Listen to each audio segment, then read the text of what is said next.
Hey everyone, welcome back to Secondhand Home Theater. My name's Matt, and here today, this is just kind of a random little video. This isn't really too important of anything, but what I'm doing here today, this is actually kind of a test video. I'm testing out two things here in my home theater and for this channel, and that is my new lapel mic that I have on and the new lighting unit that I put into my home theater that is right up over here. I just wanted to get some test footage, just a small kind of video at the normal length of video, the normal light levels and audio levels and stuff, just to test out these new items. And I figured I would just shoot a little video and get it posted before I do my home theater tour here on the channel. So let's talk about these two items I picked up.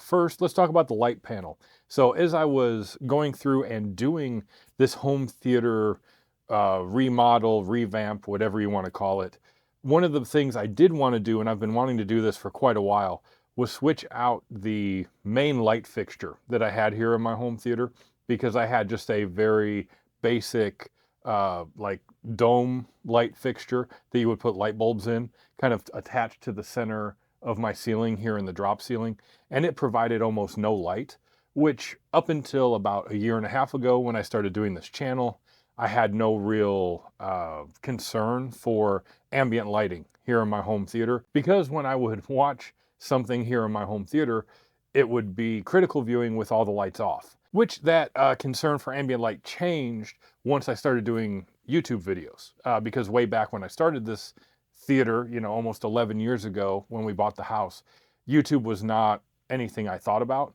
so I didn't really care about the ambient light. But now that I've been doing YouTube videos for over a year, getting close to a year and a half, I've needed some more ambient light, because the cameras I use, both my Canon camera, which I'm using right now, and my Samsung cell phone that I use occasionally for B-roll footage or for like stuff out of the home theater, and what was my primary video kind of source prior to buying this Canon camera, those are not very good low light cameras. So I needed more ambient light, and the light fixture I had just wasn't cutting it or getting it done. And that's why I used a lot of other like key lights and spotlights and stuff in my videos.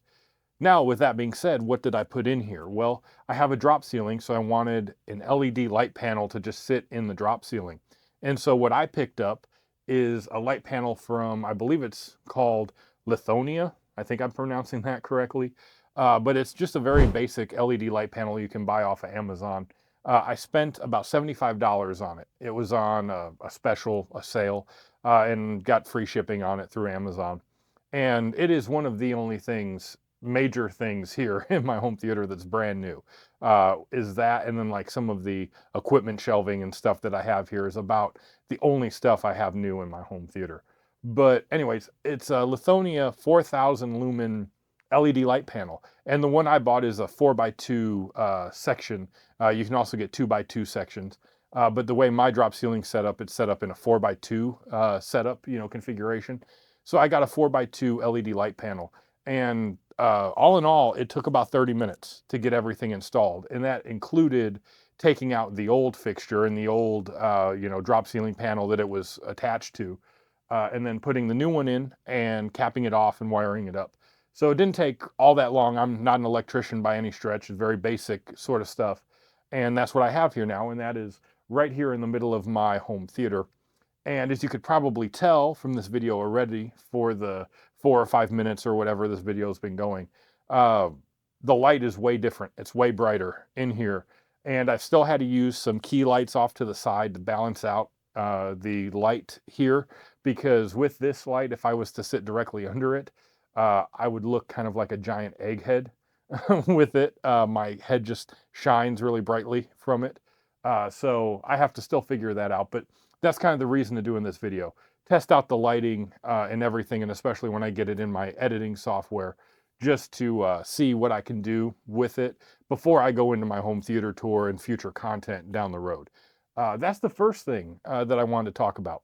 Now, I mentioned it at the start of the video, but you may or may not notice that the audio may sound a little different, and that is because I have a brand new, to me at least, lapel mic that I picked up just a couple days ago at the time of filming this. And if you go back and look through my videos, you can tell a definite change in audio quality from the very first video I ever posted to this video here right now. And that's because I've acquired various microphones over the year and a half that I've been doing content here on YouTube. Now, the one I picked up just recently is the most expensive, most professional level microphone that I've ever owned. Now, the ones in the past, everything I've purchased, like my equipment, like everything else here, everything I've purchased for my channel, my cameras, my microphones, my lighting, is either very budget friendly, in the case of my key lights, like what I'm using right now, which were Dollar Tree lights, or they were secondhand items. So my Canon camera I use, my Samsung phone that I talked about a few minutes ago, that was used. All my microphones were used. And I went through a couple various versions of microphones. I had some very low budget lapel mics that I got through eBay that were not the greatest quality. That's kind of what I used early on. Then I got a little bit nicer set of lapel mics that I've used intermittently for a few things where I couldn't be like directional audio. And then I picked up the mainstay kind of microphone that I've used in the past, which is a Rode Video Go shotgun microphone, which is actually pretty good for what it is, but a shotgun microphone is directional, so you have to be directly in line with the microphone to get the best audio. If you have anything kind of come in between you, or you turn away or turn to the side and kind of get out of the line of sight of the microphone, the audio can get a little like jumbled up and lose quality. So you kind of have to stay directly in line, which is fine if I'm doing something like this, where I'm just sitting there talking to the camera. But if I'm up walking around, like with my home theater tour, for example, if I'm not directly in line with the microphone, that can cause some problems. And so I wanted a better lapel mic for walking around and for doing stuff where I don't have to be directly in front of the camera.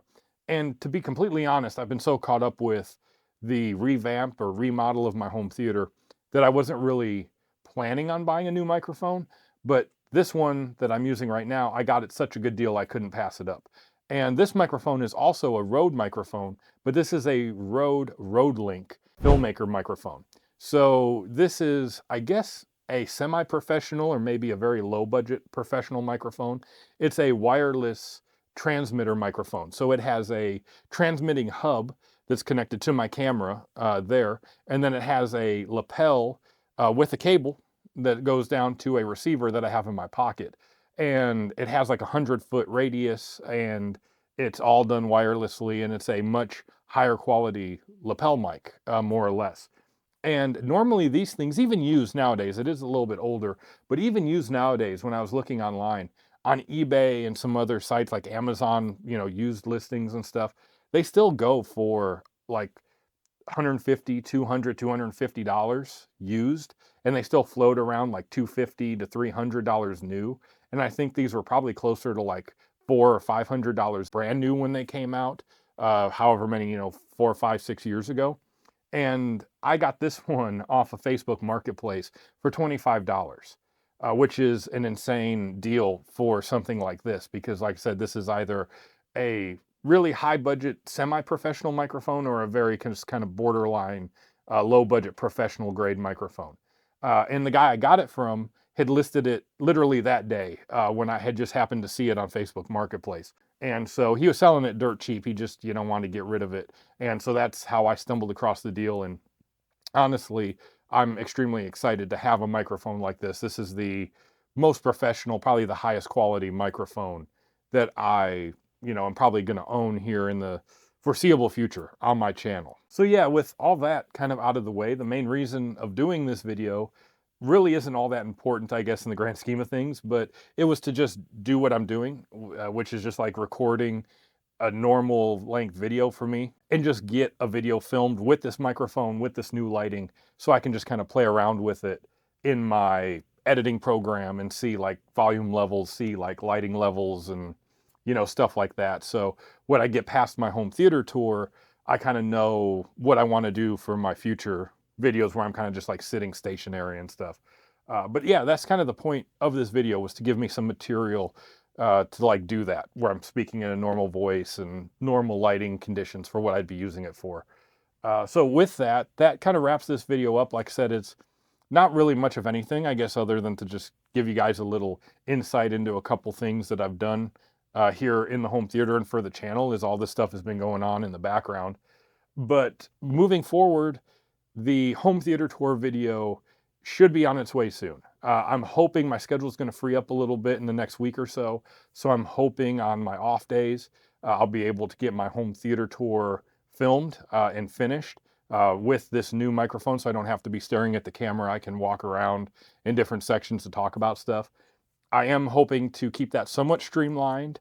My goal is to keep it under an hour or under 45 minutes, maybe even shorter than that, and really just kind of do a basic overview of the home theater and really key in on new stuff that I didn't talk about originally in the first video, and kind of not go into whole bunches of like extremely detailed information about everything. Kind of just like go through stuff as a generalization and really focus in more on new items that I've gotten in here since the last home theater tour that I did a year and a half ago, and really just go like that and talk about what's kind of changed here.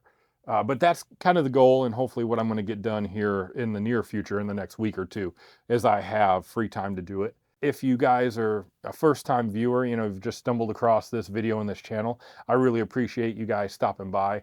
Definitely consider checking out my back catalog of videos and content while my other stuff is kind of in the works and I get back to a normal shooting schedule here, hopefully soon in the next couple weeks.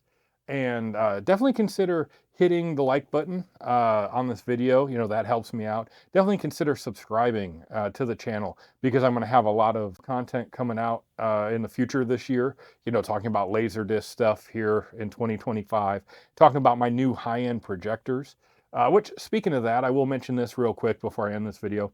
I've kind of settled on my two projectors I'm using for right now out of that big lot of projectors I picked up. And the two I'm going to roll with for right now, at least, are the Sim2 Miko, which I already knew I was going to keep. But I also was able to get the Sim2 HT5000 in here on my projector rack. It was a bit of a pain to do it, but I got it up there. And that thing is probably the nicest projector I've ever used. It is absolutely awesome for a projector. It is really cinema level quality, in my opinion. And those are kind of the two I'm going to be rolling with for right now. And I'm going to be selling basically everything else I have, save for the digital projection Titan. I'm actually going to hold on to that for right now as like a spare, as a backup, just to have in case, you know, if something breaks on one of these other ones. I have another projector just kind of lying around, but I'm probably going to sell all the other ones. So yeah, with that, we are going to wrap this video up. Like I said, I appreciate you guys stopping by, whether you're a new viewer or a returning viewer. I do appreciate it. Consider liking, subscribing, all that good YouTuber stuff. I do appreciate it.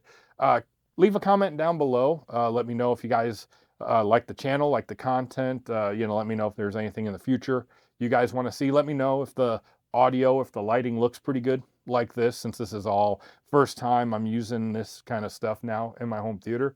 And I will see you guys in the next video. I'm almost certain, I've said it before, but I'm almost certain the next video is going to be my home theater tour once I get that done. So yeah, with that, I'm going to say thank you to everybody. I appreciate you guys stopping by, and I will see you in the next video, hopefully soon. Thank you.